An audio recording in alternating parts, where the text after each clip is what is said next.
已經唔得啦，因為你已經勁咗。咁你用呢個咧得㗎，你試下。係咧，有啲用㗎，有青蛙，有得冇。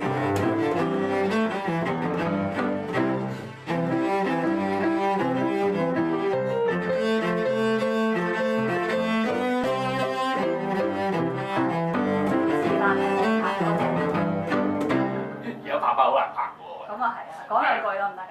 哦，你講係喂，你總 Angular inertia。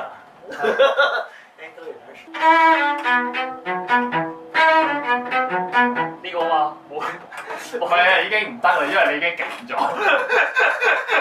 已經出咗潮啦。係啊，你已經出咗照，已經扮唔翻以前嗰個。而家有啲嘢啦。因為我好大力撳弦，所以就唔會你知啊？都得，你夾硬做。係啊，你點咗第二個 version 啦？係啊。唔得震音即刻個腦嗰個協調冇咗咯，即係呢個震影響咗耳展。係啊，所以你要練嗰個呢度要連住佢個咁個，你唔可以即係你而家係跳啊嘛，你而家要 up 慢慢一路震，要 upload 埋周咁樣埋。咁樣你先至做，係分工連工唔關事嘅，係而家講緊呢度咧，一路震緊嘅時候咧，一路行下要行入去，咁你點樣行過去咧？你可以係咁樣行入去，我頭先就咁樣行入去，你即係平行入去，收埋行入去，呢度咧係最頂人嘅。即係手冇停頓過啊嘛。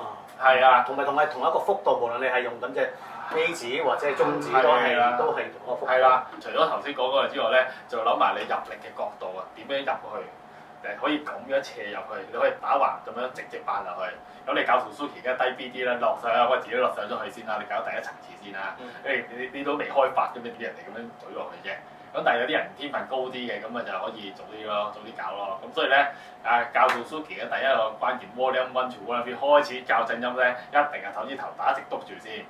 就算你係嗰啲咩啊皇后手啊，即係啲手咧係勁尖嘅，即係有啲真係咁噶嘛，隻手可以咁樣扁噶，咁扁都喐住先，咁扁咧仲要喐下咧，我有個學生真係咁噶，男仔嚟嘅，隻手咧直頭咧係呢度冇肉嘅，咁一震多幾下之後咧，叫佢提下之後過咗3個轉之後咧，開始可以動得起喎，所以都係 OK 嘅。細個時候有個同學仔，你都識佢阿東啊，我而家做牙醫啦，打隻球。哦，我知。咁咪我，喂，我隻手指咧點樣可以練到有肉啊？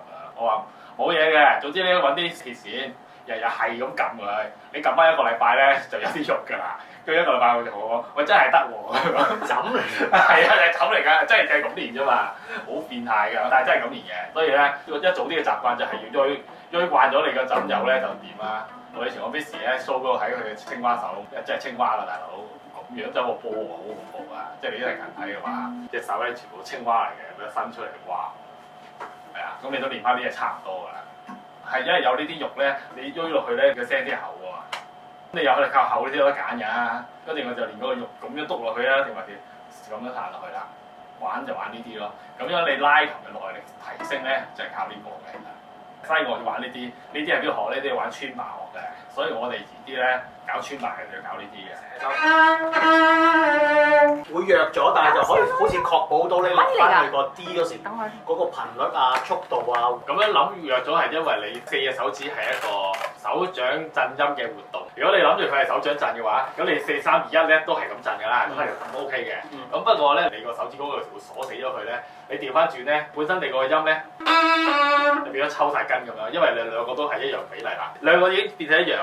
應該有少少高低佢係獨立嘅。係啊，因為我記得獨立咧就變咗我轉個 D 嗰時候咧，個頻率或者速度咧個幅度咧唔一致啊，即係做唔翻嗰個一致啊。所以咧，其實右手要有形態顏啦，你左手都要有形態，所以右手同左手係對咧，就係咁嘅意思。你要咁樣顏到你先有。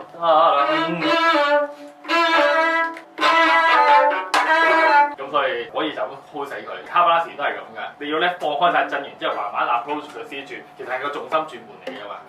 所以反而你慢練咧，就練嗰個慢慢重心轉換，轉嘅話，哇嗰下最辛苦啊，嗰個要花功夫啊。